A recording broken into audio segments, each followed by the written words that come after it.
Section 2.3, Quadratic Functions. Quadratic functions. First one, the one covered in this video, will be that the student will be able to identify and define quadratic functions, equations, and equalities. What does it mean? What does the adjective quadratic mean? Next objective will be that the student will be able to identify and use properties of quadratic functions and their graphs. Properties. Thirdly, the student will be able to solve applications, word problems, of quadratic functions. So here's a definition of quadratic function. If a, b, and c are real numbers, a not equal to 0, then the function f of x equals ax squared plus bx plus c is a quadratic function, and its graph is a parabola.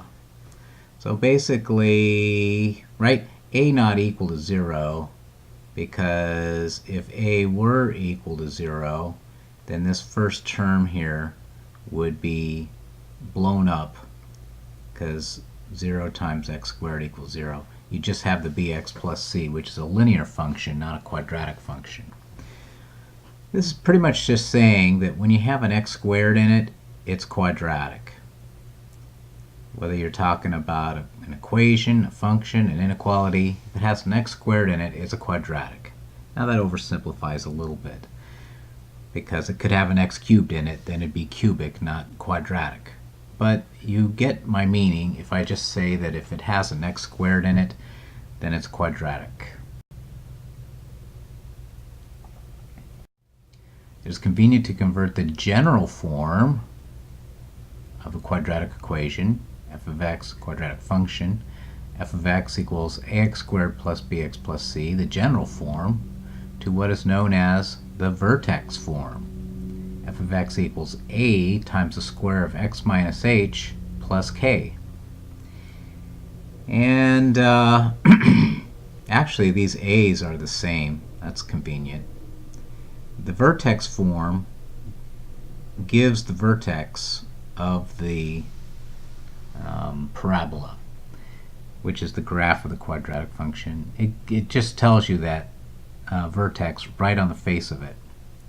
And you can get from one to the other with some algebra. Obviously, you could go the other direction, right? You could start with the vertex form, and you could expand everything, multiply everything all out, combine like terms, and get something like ax squared plus bx plus c. But usually we're interested in taking the general form and going to the vertex, because it's convenient not only to locate the vertex, but to graph. So here's an example to illustrate the procedure. Consider this quadratic function, negative 3x squared plus 6x minus 1. Now we are going to write it in the form a times the square of x minus h plus k, and that will allow us to just name off the vertex just by looking at that form. So first thing we have to do is factor the coefficient of x squared out of the first two terms. So here you got a negative 3, which is the coefficient of x squared. And we're going to factor that out of the first two terms.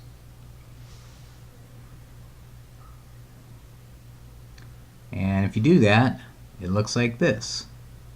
Negative 3 times the difference of x squared and 2x, and then that negative 1 is out there, not really doing anything. We see that these are the same because we could go backwards and distribute the negative 3 to get negative 3x squared plus 6x. And that is what we have in f of x. We have to do this because in order to use the method of completing the square, the coefficient of x squared has to be 1. The coefficient of x squared has to be 1. If the coefficient of x squared is not 1, then you can't use the method of completing the square. And so that's what we have at this point. Negative 3 Then we have something of the form, not A,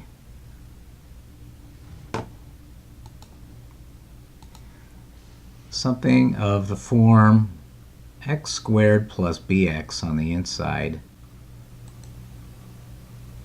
of the parentheses, and then you got a constant on the outside. Continuing completing the square, we add 1 to complete the square inside the parentheses. Now, why is that?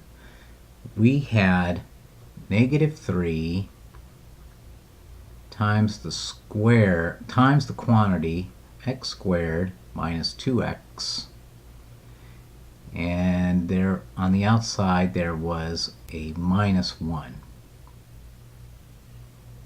Okay, and they're saying here that 1 completes the square inside the parentheses. Inside the parentheses you've got x squared minus 2x, and if you put a plus 1 there, you're doing what's called completing the square, because you now have the perfect square of something. The perfect square of, well, it's x minus 1 actually, right? Because if you have the square of x minus 1, x minus 1, x minus 1, and FOIL, that gives you x squared minus x plus 1, or x squared minus 2x plus 1. So that's the same thing. So 1 inside the square, this 1 right here, inside the parentheses, completes the square. Now, because of the negative 3 outside the parentheses, we have actually added negative 3. So we must add 3 to the outside. So this 1 right here, that is really negative 3. That 1 is really negative 3. So we have to add 3 to make up for it, because you can't just change the function that you're given. You have to, work with the function that you're given. But as we've said, this part inside the parentheses can be rewritten as the square of something, but now we have created vertex form.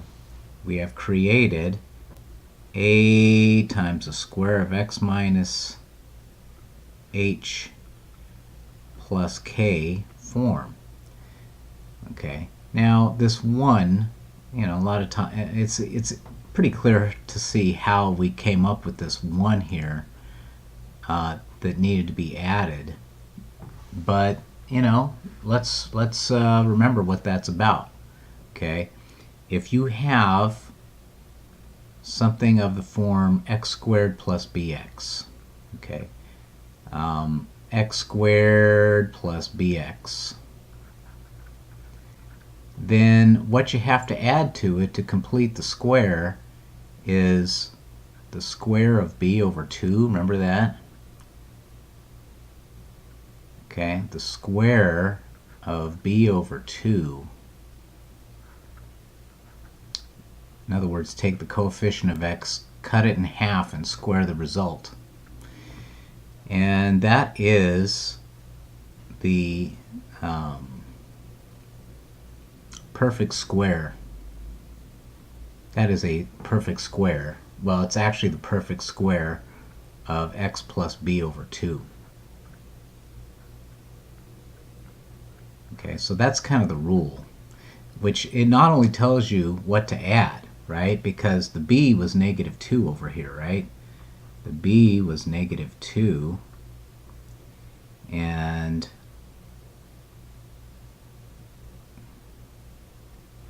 then the square of b over 2, which is the thing we're going to add, the square of b over 2 is the square of negative 2 over 2, which is the square of negative 1, which is 1. So that's how they came up with that 1. That's how they came up with this 1 right here that they needed to add to complete the square. So a lot of times students have questions about that. And notice what we got out of that, the square of x minus 1. Well, that's what the square of b over 2 is. Square of x minus 1. Basically, this 1 right here, which is, of course, this one that we came up with,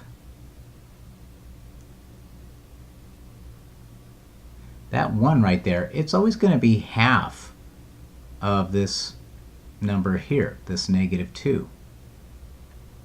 Okay, so that negative 1 right there is going to be half of that negative 2 coefficient of x inside the parentheses.